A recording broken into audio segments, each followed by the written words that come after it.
amigos? Estamos en una emisión más de Naturopatía, Ciencia y Salud. Seguimos con el tema de homeopatía. Entrevistamos al doctor Héctor Pérez. ¿Qué tal? ¿Cómo están? Y bueno, nos acompaña nuestro conductor estrella también, el ingeniero Ome. ¿Qué tal, amigos? Un gusto. Ome, ¿nos puedes dar una pequeña síntesis de lo que vimos el programa pasado? Claro que sí. Tenemos que recordar que esta es la continuación del programa de homeopatía. Pues vamos a aprovechar que en este tema Héctor, como buen amigo y conductor, también es experto en la materia.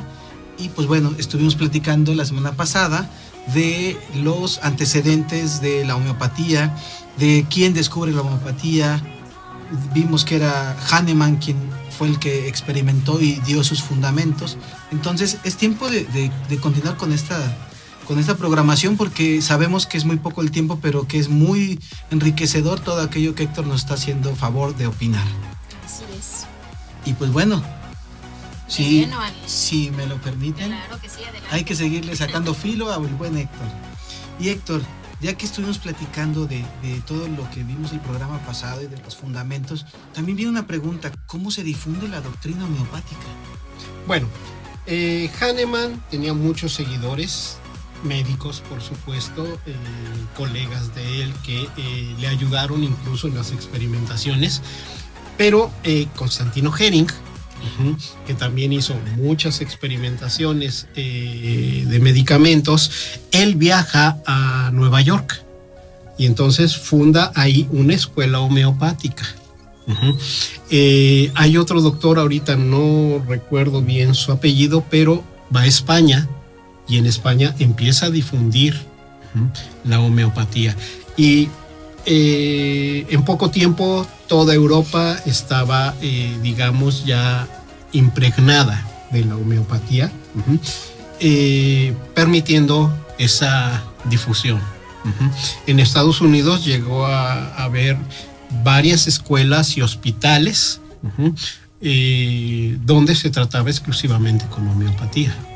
Esta pregunta viene también al caso, y bueno, parte de lo que yo ignoro es: cuando llega la homeopatía a América, en este caso a Norteamérica, ¿todavía estaba vivo Hahnemann o ya era la escuela o la secuela de su aprendizaje? No, ya estaba vivo.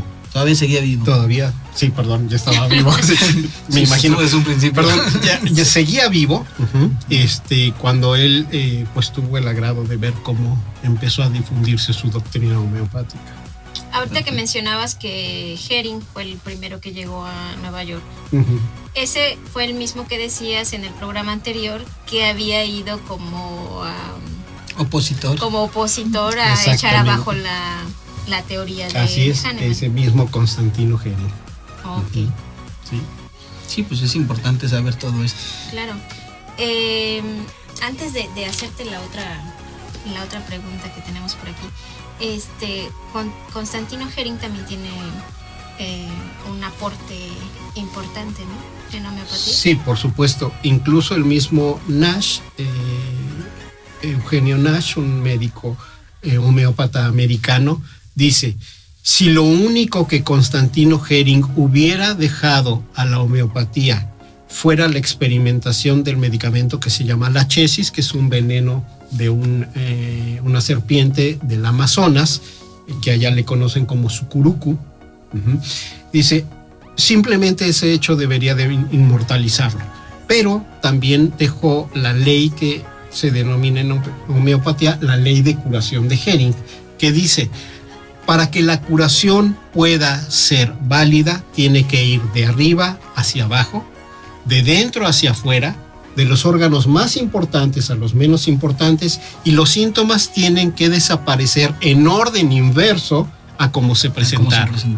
Si eso se presenta cuando se administra la sustancia homeopática correcta, la curación es definitiva. No hay vuelta de hoja. Y esa, bueno, se lo pregunté porque es una ley importante en homeopatía que se tiene que seguir. O sea, aun cuando el legado de homeopatía fue Hahnemann, bueno, pues hay quienes han hecho su aporte importante también a la materia, ¿no? Exactamente. ¿Cuáles han sido las corrientes que surgen tras la muerte de Hahnemann? Ahí es donde viene el problema de la homeopatía actual. A la muerte de Hahnemann, Hahnemann dejó una 6ª edición de su obra. Su mayor obra fue el Organon de la medicina del arte de curar. En ese Organon deja absolutamente todas las instrucciones para practicar una buena homeopatía. Simplemente voy a mencionar los 3 primeros parágrafos que nos dan una idea central de cómo pensaba Hahnemann. Primer parágrafo. La única y más elevada misión del médico es devolver al enfermo su estado de salud. Punto. O sea, no es un diagnóstico, no es su única misión. ¿Usted es médico? Bueno, devuélvale la salud. Punto.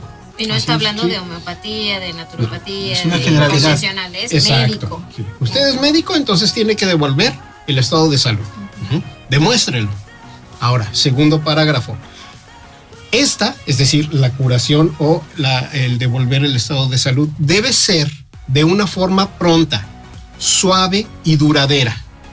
Es decir, no ocasionar más daño de lo que está sufriendo el pobre. ¿Sí?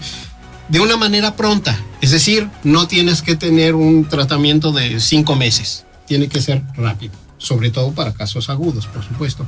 Y duradera. Es decir, no tiene que haber recaídas, porque tu organismo ya está estimulado para evitar precisamente ese problema. Tercer parágrafo. Dice, si el médico conoce lo que hay de curativo en sus remedios, si conoce lo que hay que curar de la enfermedad, si conoce cómo contraponer ambas partes, es decir, su patogenesia con el cuadro clínico del enfermo, y sabe aplicar la dosis exacta, ese médico es un facultativo en el arte de curar. Punto. Y son 273 parágrafos. Hay que tomar en cuenta, bueno, para el público que nos está escuchando, que el Organon se trata de un libro, de un compendio de Hahnemann, la Biblia de la medicina homeopática. Para acabar pronto. Y bueno, entonces, ¿cuáles son las corrientes que surgen? Ahí es donde... Después de la muerte de Hahnemann, deja la 6ª edición que la esposa de Hahnemann nunca permitió, Melanie, nunca permitió llegar a los médicos. Lo guardó celosamente como si fuera un secreto cuando Hahnemann nunca hubiera deseado eso. Y entonces se perdieron las corrientes. La corriente, la doctrina ejemplar de Hahnemann. Y entonces, sobre todo, los médicos franceses empezaron a aplicar varios medicamentos. Un medicamento para drenar el hígado o para drenar el riñón o para drenar el pulmón, otro que era el constitucional, de acuerdo a la constitución de la persona, y otro de fondo. Y entonces ahí empieza el problema, pero después otros empiezan no nada más a dar 3 medicamentos, sino en un solo frasco ponerla todas las sustancias. Y entonces se hizo la debacle, porque da lo mismo, si tú tienes en un frasco 4 sustancias y una es la indicada, es la que te va a curar. Pero si tú no conoces el cuadro clínico de la sustancia, no sabes cuál lo curó. Exactamente. Por eso lo que nos decías el programa pasado, que todavía existen médicos homeópatas que creen que pueden medicar con 4 o 5 productos cuando no debería de ser así. No debería de ser así. Porque están interpretando de una manera errónea el fundamento de Hahnemann. Exactamente, no se ha entendido a fondo, no se ha estudiado a fondo el organón de la medicina, que es la base fundamental para poder prescribir en la homeopatía. Y peor aún, combinado, en el mismo frasquito. Bueno, chicos, vamos a una pausa. ¿Qué les parece? Claro que sí. Sintonícenos, por favor, por Facebook en UPAP Rectoría o en YouTube en UPAP TV. Regresamos. Bien.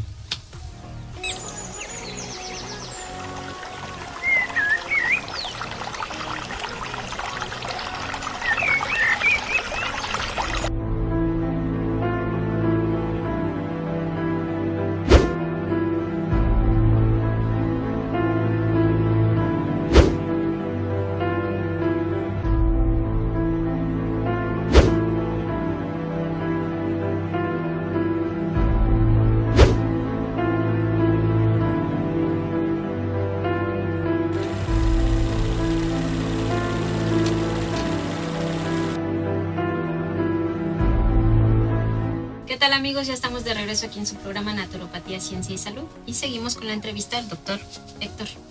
Blanquita, me toca a mí preguntar, ¿eh? Así es. Vamos a preguntarle a Héctor algo que es muy particular, parte de su historia. ¿Por qué hemos estado haciendo toda la entrevista desde el programa anterior de lo general a lo particular? Y si hemos hablado de Europa, hemos hablado de Norteamérica, también tenemos que hacer la pregunta, Héctor, ¿cuál fue la primera escuela de homeopatía en México? Bien, la primera escuela de medicina en México la funda el doctor Higinio Gumersindo Pérez, en las calles en la zona de Peralvillo, Ciudad de México. Avenida Santa Lucía, número 6, si mal no recuerdo. Ahí funda la Escuela Libre de Homeopatía. A la par, digamos, de la Escuela Libre de Derecho. Eran las únicas 2 escuelas libres que existían en aquel entonces. Todos los trámites correspondientes ante la Secretaría de Educación Pública, el funcionamiento de la escuela está avalado por un decreto presidencial firmado en 1930 por don Porfirio Díaz. Esa escuela en un principio tenía preparatoria y luego la escuela de medicina. La escuela de medicina fue concebida para trabajadores. Tenía horarios discontinuos, que aún a mí todavía me tocó ese horario discontinuo. Entrábamos a las 6 de la mañana, salíamos a las 10, 11 de la mañana, regresábamos a las 6 de la tarde y salíamos 10, 11 de la noche. Para que todo el resto del tiempo la gente que trabajara pudiera trabajar y estudiar al mismo tiempo. Entonces, esa fue la concepción original de la Escuela Libre de Homeopatía. A esto nos viene otra pregunta. Escuela libre, ¿cuál es el concepto? Porque bien dijiste que estaba leyes de derecho y homeopatía. El concepto de escuela libre, ¿a qué se refería? ¿Al modelo educativo o solamente a la simplicidad en los horarios para poder trabajar? Tanto a la simplicidad de los horarios como al modelo educativo. Aunque el programa de carrera de medicina en la Escuela Libre de Homeopatía es exactamente el mismo que llevaba en aquel entonces la Facultad de Medicina de la Universidad Nacional Autónoma de México, más la materia homeopática. Es decir, salías formado como médico, más homeópata. Anatomía, fisiología, patología, técnica quirúrgica. El título que te expiden es médico homeópata, cirujano y partero. La escuela tenía su propio hospital y luego se abrió la escuela de enfermería, que a la fecha todavía está vigente, tanto la escuela de medicina como la escuela de enfermería. Entonces fue un gran legado el que dejó el doctor Higinio Pérez.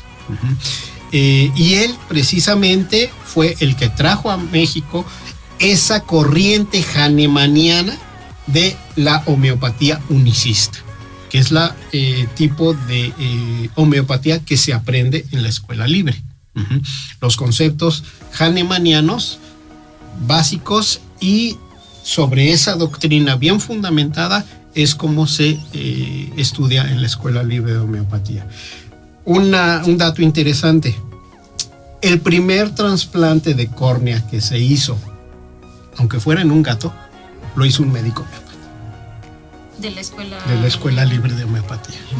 Ahí hizo el primer trasplante de córnea, ahí se hizo, como experimentación, pues. Fíjate que es interesante porque en las universidades estatales y las nacionales siempre va de la mano la escuela con la clínica. Entonces tú también tuviste que cubrir horarios de clínica, tuviste que cubrir práctica, tu servicio. ¿Qué tiempo te llevaste en eso? En primer lugar, cubres lo que es el internado. En cualquier escuela estudias la carrera de medicina y luego haces el internado y luego el servicio social. Aquí haces el internado durante la carrera. Nosotros hacíamos desde tercer año, empezábamos a hacer guardias en el hospital 2 días a la semana, 24 horas. Tercero, cuarto, quinto y sexto año O sea, 4 años te aventabas haciendo ese rol de guardias para cumplir las horas que exigía la Secretaría de Salud como internado. Y ya terminando la carrera te ibas al servicio social. ¿Que lo hiciste en dónde? El servicio social lo hice en Tenango del Valle, Estado de México. Yo quería irme más lejos, pero no fue posible. Entonces, mi mejor opción en ese momento, porque yo ya ejercía antes de terminar la carrera, tenía la responsiva de mi padre, y entonces yo empecé 2 años antes a ejercer la medicina. Y bajo el auspicio de mi padre, por supuesto, ya después me titulé y bueno, ya no hubo mayor problema. Pero Tenango del Valle, un año ahí muy agradable, fueron unas experiencias muy bonitas, y bueno, pues realmente estoy muy satisfecho. Quisiera hacer otra pregunta, Blanquita, espero me lo permitas. Adelante. ¿Por qué es importante? Hace rato mencionábamos de las corrientes. Entonces podríamos decir que la Escuela Libre de Homeopatía, aunque es la primera que se establece en México, no significa que sea la única corriente que se aplique en México. Hay más corrientes que están aplicadas, no propiamente en qué escuela, sino que hay otras corrientes que se usen en México. Sí, por supuesto, llegó la influencia de la escuela francesa a México y hay otras escuelas que siguen esas corrientes. En aquel entonces, para estudiar homeopatía no había más que 3 escuelas. La Escuela Libre de Homeopatía, la Nacional del Politécnico y Homeopatía de México, que fundó un médico homeópata que salió de la Escuela Libre de Homeopatía, pero ahí solo se estudiaba como posgrado. Mira. Si un médico de la UNAM quería estudiar homeopatía, como especialidad o algo así. Entonces, como especialidad precisamente, ahí lo estudiaba, y bueno, ya le daban su título de homeópata, pero tenía que presentar título y cédula profesional de médico. Fíjate que es importante eso que estás comentando, porque UPAB en este caso se vuelve la primera escuela, después de la de homeopatía, se vuelve la primera escuela que dentro de la carrera se puede llevar las materias que tú das de homeopatía 1, 2 y 3 para un grado de licenciatura y no propiamente para un grado de médico. Exactamente. Bueno, chicos, el tema está buenísimo y todavía faltan unas que otras preguntas, pero tenemos que ir a una pausa. Regresamos. Bien.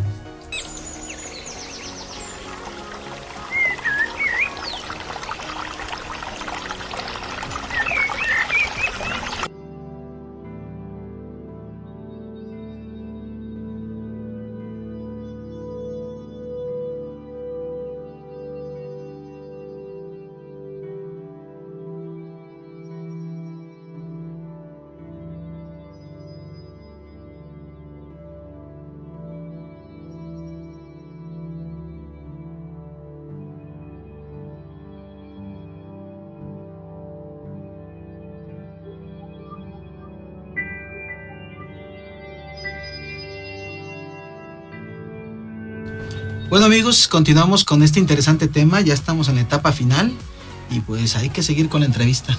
Y ahora yo quiero hacer una pregunta, Ome, Venga. si me permites. Claro que sí. ¿Qué hace Héctor, el homeópata, en UPAB? ¿Qué hago? Esa es una pregunta muy interesante. A mí siempre me ha gustado la docencia. Antes de estar en la UPAB tuve un grupo que les estuve enseñando homeopatía. Pero una paciente en un momento me dijo: oiga, doctor, ¿no le gustaría a usted enseñar homeopatía en la UPAB? Digo, me dicen naturopatía. Le digo, ¿y eso qué es? ¿Con qué se come? ¿Cómo se come? Ya me dio una breve explicación y le dije, pues sí, estaría bien. Fui a entrevistarme con el director de la segunda sede Jalapa, con el profesor Melchi, y ya él me dijo, bueno, sí, me interesa, tráigame su programa de estudio, este es el nuestro. Dice, pero pues obviamente si hay algunas cosas que usted quiera agregar, no hay mayor problema. Y entonces así fue cuando en noviembre del 2011 empecé a incursionar ya en la docencia en UPAP, en la licenciatura de homeopatía. De naturopatía, perdón, con la materia de homeopatía. Mira, qué interesante, porque te estás volviendo parte principal, importante de las materias que más seguidores tienen. En la misma licenciatura de naturopatía, lo que es acupuntura y homeopatía es en las entrevistas, y eso se los comento yo por aparte, de que en las entrevistas casi todos los alumnos lo primero que preguntan es: ¿enseñan homeopatía y enseñan acupuntura? Y claro que sí, porque al final de cuentas son las dos únicas materias reguladas por una ley en México, ¿no? La pregunta que me hacía la maestra Blanca, ¿qué hago yo ahí? Bueno, ya les dije cómo entré. Ahora, ¿qué hago? ¿Por qué homeopatía en la licenciatura de naturopatía? Porque la homeopatía, aun cuando es una terapéutica compleja, cuando es una terapéutica que hay que enseñar muy bien en sus principios fundamentales, no lo resuelve todo. Por eso naturopatía tiene una amplia gama de terapias, aparte de los conocimientos básicos que debe de adquirir el alumno, para que pueda tener una herramienta más en el tratamiento y en el beneficio de sus pacientes. Ok, y en tu enseñanza, aunque yo ya la pasé, me gustaría que se lo aclararas al público, ¿qué tipo de corriente sigues? La corriente unicista, por supuesto, que es la que yo aprendí, es la que enseño y es la que aplico en consulta. La corriente unicista es la mejor cuando se comprende al 100% la doctrina homeopática. De ahí que en la misma carrera te han tocado dar asignaturas como anatomía, fisiología y propedéutica naturopática. Así porque es. Cabe mencionar que Héctor cree que si hay una buena fundamentación en esas tres asignaturas primarias o básicas, cuando llegan ya a su materia de homeopatía, tienen ya elementos más precisos para poder entender las doctrinas de Hahnemann como tú las explicas. Y no solamente a homeopatía, acupuntura, claro, a kinesiología, a masoterapia, a reflexología. Sí, claro. Por eso yo siempre busqué la forma de hacerme con esas materias, anatomía, fisiología y clínica propedéutica, para poder darle al alumno una base más fuerte, más precisa, para cuando llegue a los siguientes semestres, llegue con toda la confianza de que lo que va a realizar en las terapias va a redundar en ser mucho mejor cuando desempeñes la profesión. Y que eso apenas, ese resultado apenas se va a notar en el próximo semestre. Que Así llegue es. ya un grupo de los que tú les has dado anatomía a esas tres materias. Así es. Sí, a final de cuentas, como aporte externo, con la pregunta que hizo Blanquita, para nosotros es muy importante que este tipo de doctrinas, entendimientos, tendencias generen a las primeras generaciones que están egresando de esta carrera de naturopatía, en este caso en naturopatía sede Jalapa, UPAP, y por eso queremos fundamentarlas y por eso creemos y darle el reconocimiento en este caso a Héctor Enrique Pérez. ¿Por qué? Porque ese granito de arena no está surgiendo nada más para uno o dos alumnos estrella, está surgiendo para generaciones y generaciones que estamos sacando cada 6 meses y que están llevando ya una tranquilidad a la hora de llegar a la práctica. Así es, y que bueno, nos encontramos con alumnos que ya vienen con ciertos conocimientos o aplicando homeopatía, que traen otra corriente, pero que no está de más que conozcan esta otra y ver si les funciona mejor, o sea, de que les va a funcionar mejor, pero como ya traen esa otra corriente, bueno, pues que vean la diferencia. Una buena comparación. Así es. Héctor, el tiempo se nos termina, pero siempre hemos reconocido todo. ¿Qué quieres agregar? Pues que seguiré ahí en la licenciatura hasta que me corran. Ah, bueno. Sí, es algo que me llena de vida, me gusta mucho la docencia y bueno, pues ahí estaremos presentes hasta que no me corran. Bueno amigos, pues antes que nada agradecemos este programa, estas dos, semana pasada y esta con ustedes hablando de homeopatía. Esperamos que hayan pasado unas felices fiestas de Navidad y Año Nuevo y pues agradecemos a la naturópata Blanca Morgado como siempre. Muchas gracias. A nuestro entrevistado programa. Y amigo Héctor Enrique Pérez. Muchas gracias, aquí seguimos en los siguientes programas. Y su servidor Ometoshli Méndez, nos vemos en la próxima. Feliz año.